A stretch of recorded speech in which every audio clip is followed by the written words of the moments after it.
네, 안녕하세요. 캐부자입니다. 시청하시기 전에 구독하기, 좋아요, 알람 설정, 그리고 멤버십까지 부탁을 드리겠습니다. 전국적으로 콘도 물량이 부족해서 세입자 간의 경쟁이 심해진다고 합니다. 최저 공실률 달성 위에 30만 채 이상 필요하다. 지금 전국적으로요.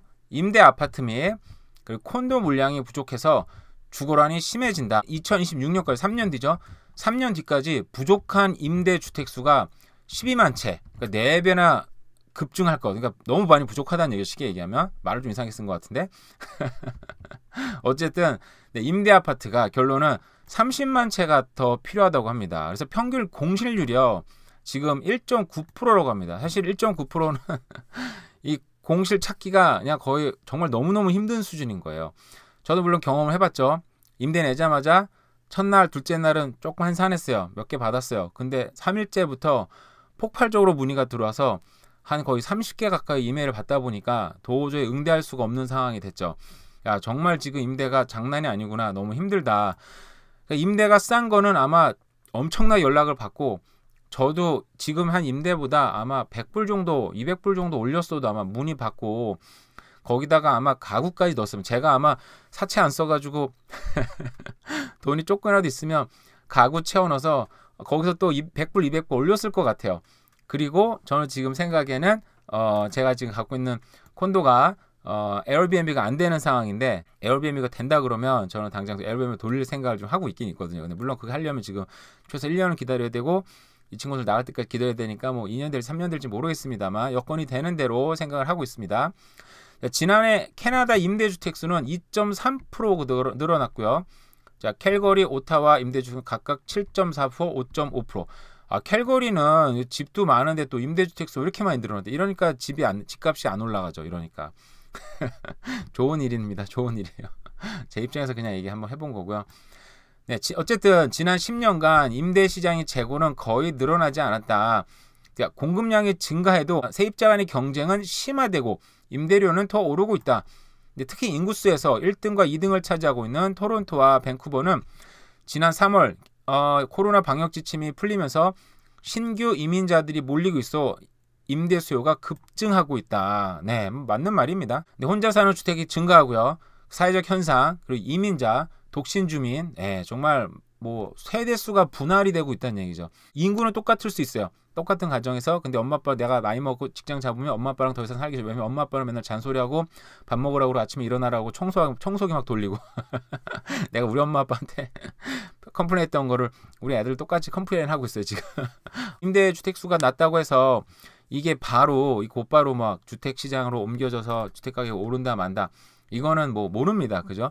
왜냐면 요즘에 지금 경제 상황이 녹록한 상황 아니어서 주택 가격이 쉽게 오를까? 뭐 그런 개인적인 생각은 들기는 듭니다. 네. IMF 총재가 세계 금융 안정성에 위험이 커졌다고 합니다. 자, 올해 어려운 한 해, 이미 2023년 시작이 됐는데요. 아주 어려운 한 해로 전망을 했고, 자, 고금리로의 급격한 전환 위기, 이제 막 이렇게 떨어지네 마네 막 얘기는 나오고 있습니다만, 지금 미국에서 갑작스럽게 시작된 금융권 위기가 이게 쉽게 끝날 거라고 생각을 했는데, 이게 미국 내에서 빵빵빵빵 터지더니 지금 유럽으로 옮겨졌고, 이제 다시 또 스위스 크레딧에서 이 도이체방크로 넘어가고, 뭐 저도 금융을 잘 모릅니다만 얘기 들어보니까 이게 또 다른 은행으로 넘어갈 확률이 굉장히 높다 그러더라고요. 그래서 갑자기 시작된 금융위기, 그리고 이미 예정된 고금리로의 급격한 전환을 통해서 올해 한 해는 굉장히 어려울 거라고 하는데, 이거 누구나 다 알 수 있는 얘기죠. 그럼에도 불구하고 캐나다 경기 침체는 아직, 제가 이거 어제 리포트를 봤는데 깜짝 놀랐어요. 이 지금 소매 판매 시장이 뭐 주춤주춤 하다가 완전히 하늘로 팍 솟아오르는 그래프를 제가 봤거든요.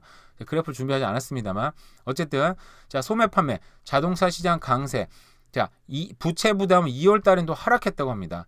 네, 근데 하반기에는 소비가 부진할 것으로 예상은 일단은 되고 있다고 합니다. 자, 전월 대비 1.4%가 증가했고요. 자, 지난달 잠정 통계치보다도 0.7%가 올라갔다고 합니다. 저도 굉장히 의외였어요. 지금 돈 쓸 돈이 다들 있나 봐요. 지금 돈 없는 사람은 저밖에 없는 거야. 왜 나밖에 없지? 돈 쓸 사람. 왜 다들 돈이 있는 거야 도대체. 빚 갚느라 정말 쓸 돈이 없어서 허덕허덕 하고 있는데, 다들 지금 돈이 있어서 막 돈을 더 쓴대요. 더 썼대요, 세상에. 아, 놀랍습니다. 어쨌든 그럼에도 불구하고 예, 높은 금리로 인한 가계의 재정 위기는 아직 제대로 오지 않았지만 제대로 오긴 오겠죠.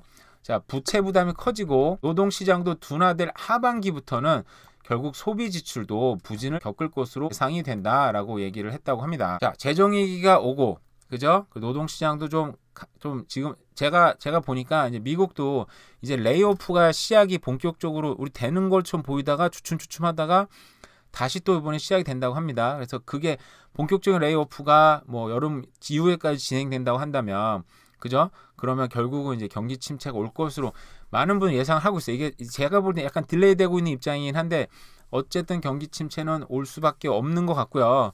그러다 보면 뭐 주택시장도 뭐 그렇게 지금 막 반등을 좀 한다고 해서 굉장히 기대감이 100% 있고 저도 올라서 나쁠 건 없지만 개인적으로는 이게 쉽게 될까라는 의심을 좀 들어요. 어쨌든 네, 캐나다 주정부 이미 PMP를 크게 늘린다고 합니다. 자, 온타리오주 할당량 2배 늘었고요. 그리고 알버타주, 세스케츄원도 네, 할당량이 많이 늘어났다고 합니다. 네, 이런 PMP 프로그램을 통해서 기술직 이민을 크게 늘린다고 합니다. 네, 올해 이민자 수는 PMP를 통해서는 네, 10만 5,500명에서 2025년에는 네, 11만 7,500명. 오, 만 명이나 늘리네요. 그죠? 네, 뭐 이민자 그 목표가 50만 명이에요. 50만 명. 50만 명인데 PMP 프로그램 통해서는 저렇게 또 늘어난다는 얘기인 거죠. 네, 지금 각 주별로 인력이 굉장히 부족한 상황입니다. 특히나 숙련된 이민자들이 너무 부족하다 보니까 이거를 여기서 교육시켜서 여러 가지 통해서 하려면 또 몇 년이 걸리잖아요. 근데 이민자를 외국에서 딱 들여와서 물론 영어가 좀 된다는 가정하에 딱 데려서 바로 일을 시키면 바로 해결이 되니까 이민을 택할 수밖에 없고 지금 경기 침체를 눈앞에 두고 있다 보니까 또 이민자를 데려올 수밖에 없고 캐나다는 인구수가 줄 수밖에 없는 입장인데 이민자를 통해서 인구를 늘리고 있는 입장이긴 합니다. 이민자 통해서 물론 저렇게 숙련된 이민자가 부족해요 막 하지만은 이민자들이 들어오면 뭘 갖고 옵니까? 네, 돈을 갖고 옵니다. 저도 마찬가지였고요. 일은 안 합니다. 일은 안 하지. 이민할 때 뭐 합니까? 집에서 가만히 있으면서 한국에서 가까운 돈으로 막 씁니다. 왔으니까 여행도 다녀보고 그죠? 그러니까 이민자들이 초반에 가족 단위로 온다고 가정하면 아이들도 뭐 사줘야 되죠. 옷도 사야 되죠. 또 캐나다한테도 교육받아야 되죠. 학원도 보내야 되죠. 돈을 쓸 수밖에 없습니다. 그죠? 이민자들을 잡을 수밖에 없다. 이민자들이 많이 오는 온타리오, 밴쿠버, 네, 경제가 특별한 거 없지만 뭐 크게 무너지는 거 없이 진행되는 이유도 이민자들이 맞춰주기 때문이겠죠. 네, BC주 노숙자 해결을 위해 335를 제공한다고 합니다. 네, 밴쿠버 이스타운 아시죠? 관광 오시는 분들은 꼭 이스타운도 한번 이렇게 데려다 가거든요. 그럼 보면은 되게 이렇게 아름다운 밴쿠버 도시에도 이런 곳이 있구나. 다들 놀라하거든요. 어쨌든 텐트 문제를 해결을 하기 위해서 335 주거 공간을 개방하겠다고 합니다. 근데 이게 밴쿠버 문제이긴 한데 주정부에서 제공을 한다고 합니다. 네, 밴쿠버시는 이번 지원에 환영하는 입장이고요. 당연하죠. 기물 절도, 기물 파손, 절도, 약물 과다 복용, 텐트 화재, 폭력 범죄 등 문제가 있었다. 많이 있죠. 근데 이게 지금 문제가 되는 게 이 사람들을 과연 어디로 데리고 갈 것인가. 지금 장소는 안 나왔거든요. 제가 찾아봤는데 아직 장소는 모르겠어요. 330호를 한 곳에 제공하는 게 아니라 여러 군데 나눠지긴 할 것 같긴 한데 결국 제가 예전에 한번 얘기했었는데 이스트 밴쿠버로 밀면 이 노숙자들이 과연 어디로 이동할 것인가. 이 풍선 효과로 애들이 밀려가거든요. 그래서 당연히 이 사람들이 제일 많이 이동하는 곳은 스카이트레인을 타고 이동을 합니다. 제일 좋은 이동 수단이니까요. 1차로 그러면 제가 볼 때는 서리로 올 확률이 굉장히 높고 근데 지금 밀리고 있어요. 왜냐면 제가 슈퍼스토어 가는 곳도 서리 슈퍼스토어인데 그 바로 옆에 그 쉘터가 만들어졌어요. 노숙자들은 아닌데 제가 봤을 때는 노숙자가 섞여 있는 것 같아요. 그러다 보니까 쉘터에 있는 사람들이 이 슈퍼스토어에 많이 와서 보면은 막 훔쳐가는 게 눈에 보이거든요. 막 되게 더럽게 쓰기도 하고 그래서 저 역시 노숙자 어쩔 수 없구나. 이 노숙자들이 가는 곳은 이런 얘기하기 그런데 혐오 시설이 될 수밖에 없다 보니까 이들이 뭐 제가 볼 땐 서리로 왔다가 이게 랭리 다운타운으로 가든지 아니면 사우스로 이동하든지 정말 이 어디를 제공할지가 참 중요하구나 생각이 많이 들긴 해요. 그래서 이 노숙자들이 저는 이제 어디로 갈까 좀 생각을 하면서 보고 있거든요. 그래서 업데이트 되는 대로 한번 다시 말씀을 드리고요. 네, 미국 은행 쇼크의 화들짝 MMF는요 머니 마켓 펀드라 그래가지고 미국 단기채에 주로 투자를 하는데 그래서 매일매일 이자를 줍니다. 이게 은행이나 이런 데는 아니고 어카운트를 제가 알기로는 새로 만들어야 돼요. 그래서 어카운트 유지비도 드는데 어쨌든 큰돈 왔다 갔다 하는 사람들은 하루만 넣어도 이자가 나오니까, 그러니까 MMF가 갑자기 증가할 때는 이제 돈이 쉽게 말해서 이제 갈 데가 없는 거죠. 부동산 투자하기도 그렇고, 그리고 주식 투자하기도 그렇고, 그리고 코인 투자하기도 그렇고, 뭐 애매할 때, 정말 애매할 때 단기로 넣어놓는 데가 MMF인데, 그 통장 잔고가 좀 5조 달러로 역대 최대가 증가했다고 합니다. 그러니까 위기일 때 뭔가 돈이 어디 가나, 그 이렇게 위기일 때 금 투자한다고 하는데 금도 생각보다 이렇게 시원시원하게 안 오르더라고요. 제가 봤어요. 예전에 금이 정말 안전자산이라고 얘기는 했었는데, 금이 정말 안전자산인가? 금도 보면은 뭐 크게 안전자산 역할을 못하는 것 같아요, 요즘에는. 그러다 보니까 돈이 갈 곳 없을 때, 금융위기 대위기 때 2008년에도 잔고가 사상 최대치로 올랐죠. 그러다가 다시 코로나 발발했을 때도 또 사상 최대치를 역전했는데, 이번에 SVB발 미국 금융위기 때 5.1조 달러로 역대 사상 최고치를 또 찍었다고 합니다. 근데 이게 보면은 이게 그렇잖아요. 금융위기 때도 그 다음에 엄청난 투자 기회가 생겼었고, 코로나 발발했을 때도 그 뒤로 엄청난 또 투자 기회가 생겼었고, 역대급을 넘어서는 미국발 은행 위기 때는 이 뒤에도 어떻게 보면 역대급 또 투자 위기가 생기지 않을까, 개인적으로 그냥 볼 뿐입니다. 그죠?